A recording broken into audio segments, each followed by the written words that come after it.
Hello friends. आज आपके लिए बहुत ही इम्पोर्टेंट क्वेश्चंस जो एग्ज़ाम के पॉइंट ऑफ व्यू से वेरी इंपॉर्टेंट आपके लिए सिद्ध होंगे। हर एग्ज़ाम में कोई ना कोई क्वेश्चन इनमें से पूछा जाता है। ठीक है, तो आप जो है ना बड़े ध्यान से इस वीडियो को देखना और पूरा देखना। बहुत महत्वपूर्ण क्वेश्चंस आपके लिए सिलेक्ट किए हैं। पहला क्वेश्चन है, 100 रुपये के नोट के पीछे पिछले हिस्से पर किसकी आकृति छपी होती है। तो 100 रुपये का जो हमारा नोट है वर्तमान में, इसके पिछले हिस्से पर आकृति किसकी छपी होती है। ठीक है, तो ये रानी की वाव की आकृति छपी हुई है। ठीक है, और ये रानी की वाव कहाँ है, ये आपके गुजरात के पाटन में स्थित है। ठीक है, ये जो आपको दिखाई दे रही है यहाँ पे पिक्चर में, ये जो तस्वीर में जो 100 रुपये के नोट के पीछे जो दिखाई दे रहा है, ये रानी की वाव है जो पाटन गुजरात में स्थित है, तो उसकी तस्वीर है। ठीक है, लंबाई हमारे इसकी नोट की जो है ना वो होती है 162 mm और चौड़ाई होती है 66 mm। ओके फ्रेंड्स, अगला क्वेश्चन है, भारतीय करेंसी नोट पर कितनी भाषाएं लिखी होती है। ठीक है, तो बहुत इंपॉर्टेंट क्वेश्चन है ये भी, वेरी इंपॉर्टेंट कहूँगा मैं तो इसे। तो इसमें लिखी होती हैं 17 भाषाएं।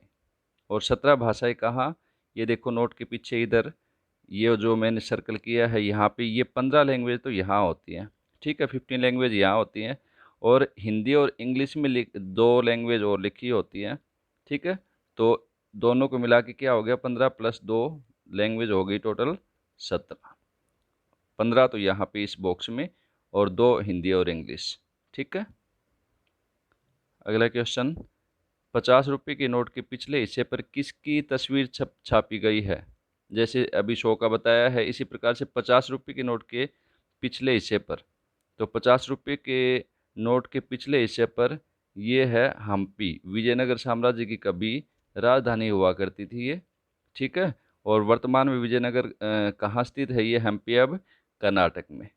ठीक है, और इसकी लंबाई चौड़ाई का अनुपात 50 रुपये की जो लंबाई होती है नोट की वो 135 mm, और इसकी चौड़ाई 66 mm। ठीक है, चौड़ाई तो लगभग सबकी सेम ही है, 66 mm की। तो ध्यान रखना, 50 रुपये के नोट के पिछले हिस्से पर किसकी तस्वीर छापी गई है, हम्पी। ठीक है, हम्पी की तस्वीर है। अगला क्वेश्चन, 200 रुपये के नोट के पिछले हिस्से पर किसकी आकृति छपी हुई है। तो 200 रुपये के नोट के पिछले हिस्से पर, ठीक है, तो यहाँ जो दिखाई दे रहा है आपको, ये आकृति है अपने सांची का स्तूप। ठीक है, सांची का स्तूप जो है उसकी आकृति छपी हुई है। तो ये क्वेश्चन भी बहुत इंपॉर्टेंट है, यानी ये जो आकृति संबंधी क्वेश्चन जब से हमारा जो है ना नई करेंसी जारी हुई थी, तब बहुत क्वेश्चंस पूछे जाया करते और आजकल भी पूछ लेते हैं। ठीक है फ्रेंड्स, तो इसकी लंबाई चौड़ाई वही 146 mm, इसकी लंबाई है, चौड़ाई 66 mm। अगला क्वेश्चन है, 500 रुपये के नोट पर किसकी आकृति छपी हुई है। अब आई बात 500 रुपये के नोट की। ठीक है, तो ये आकृति आपको जो दिखाई दे रही है, मेरे हिसाब से हर हिंदुस्तानी इसको जो है ना पहचान लेता है। ठीक है, तो इस पे होती है हमारी लाल किला। ठीक है, 500 रुपये के नोट के पीछे आकृति जो छपी है वो है लाल किला की आकृति। ओके फ्रेंड्स, अगला क्वेश्चन, 2000 रुपये के नोट के पीछे की ओर किसकी आकृति छपी हुई है। ये देखो 2000 रुपये का नोट के जो बैक में जो आकृति है, ये किसकी है, ये मंगलयान। ठीक है, अंतरिक्ष यान जो मंगलयान है उसकी आकृति छपी हुई है। अगला क्वेश्चन है, मुद्रा का प्रबंधन और नियंत्रण किसकी जिम्मेदारी है। मुद्रा का प्रबंधन और नियंत्रण, ठीक है, ये सारी जिम्मेदारी यानी कंट्रोल किसका होता है, आरबीआई का, भारतीय reserve bank, reserve bank of India. और ये लोगो है आरबीआई का जो आपको दिखाई दे रहा है। कई बार अगर चित्र देखे, कई बार क्वेश्चन में बिल्कुल इजीली यूँ भी पूछ लेते हैं कि ये 4 मान लो पिक्चर दे दी, तो आरबीआई का लोगो कौन सा है, तो ये आरबीआई का लोगो भी आप ध्यान कर लेना। अगला क्वेश्चन है, एनएसई यानी नेशनल स्टॉक एक्सचेंज, इसका मुख्यालय यानी head office, head quarter NSE का कहाँ है। ठीक है, एनएसई का हेड क्वार्टर मुंबई। ठीक है, नेशनल स्टॉक एक्सचेंज ये अपने देश का जो है ना सबसे बड़ा स्टॉक एक्सचेंज है ये। तो ये शेयर बाज़ार का सबसे बड़ा जो स्टॉक एक्सचेंज है वो है अपना मुंबई में, और इसकी स्थापना 1992 में की गई थी। ठीक है, ये एनएसई की तस्वीर है। अगला क्वेश्चन, आरबीआई के वर्तमान गवर्नर कौन है।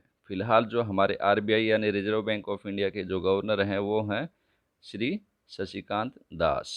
ये आपके सामने जो है ना पिक्चर है। तो आपको जो भी महत्वपूर्ण पर्सनालिटीज़ हैं इनके पिक्चर से आपको बिल्कुल अच्छे तरीके से जब आप रिलेट करके उनकी पिक्चर देख के जब आप ध्यान करते हो तो अच्छे तरीके से आपको क्वेश्चन याद हो जाता है फ्रेंड्स। अगला क्वेश्चन, भारतीय रिजर्व बैंक की स्थापना कब हुई थी? ये हुई थी 1935, ठीक है। और अगर तारीख देखी जाए तो 1 अप्रैल 1935 को। Okay friends. अगला क्वेश्चन है, भारत में बैंकों का पहली बार राष्ट्रीयकरण कब हुआ? बहुत इंपॉर्टेंट क्वेश्चन है, very important, most important. Bank राष्ट्रीयकरण का क्वेश्चंस कई बार पूछा जाया करता, आज भी पूछा जाता है। तो ये हुआ था 1969 में। अगला क्वेश्चन, भारत में सिक्कों को जारी करने के लिए कौन अधिकृत है? जितने भी कॉइन्स होते हैं हमारे, जितने सिक्के होते हैं, चाहे वो 1 का है, चाहे 2 का है, चाहे जो भी 5 का सिक्का है, जितने भी सिक्के होते हैं इनको जारी कौन करता है दोस्तों? तो इनको जारी करता है हमारा वित्त मंत्रालय, ठीक है। अगला क्वेश्चन, 1 रुपये के नोट पर किसके हस्ताक्षर होते हैं? सिग्नेचर किसके होते हैं 1 रुपये के नोट पे? तो ये होते हैं वित्त मंत्रालय, जो सिक्कों की अभी आपको पता है ना, बताया था कि भी जो वो उसके कंट्रोल में है। तो वित्त मंत्रालय का जो सचिव है, सेक्रेटरी है वित्त मंत्रालय, उसके हस्ताक्षर होते हैं 1 रुपये के नोट पे। बहुत इंपॉर्टेंट क्वेश्चन है। अगला प्रश्न है, 10 रुपये के नोट पर किसके हस्ताक्षर होते हैं? तो 10 रुपये का नोट या उससे ज़्यादा जो भी नोट है आपके, अब आरबीआई गवर्नर के हस्ताक्षर होते हैं, ठीक है। यहाँ सिग्नेचर होते हैं governor of reserve bank of India. अगला क्वेश्चन, भारत में 20 रुपये और इससे उच्च मूल्य यानी 20 रुपये और इससे ऊपर के जितने भी नोट हैं उनकी छपाई किस प्रेस में होती है? ठीक है। तो ये नोट छपाई प्रेस है हमारी देवास में, तो देवास के अंदर होती है। अगला क्वेश्चन, पूर्ण रूप से पहला भारतीय बैंक कौन सा है? पूर्ण रूप से पहला भारतीय बैंक है पीएनबी, पंजाब नेशनल बैंक, ठीक है फ्रेंड्स। और ये जितने भी क्वेश्चंस थे बहुत इंपॉर्टेंट, सिलेक्टेड जो है ना, मन में आया कि आप लोगों के लिए तैयार कर दूं, तो ये सिलेक्टेड क्वेश्चंस तैयार किए हैं।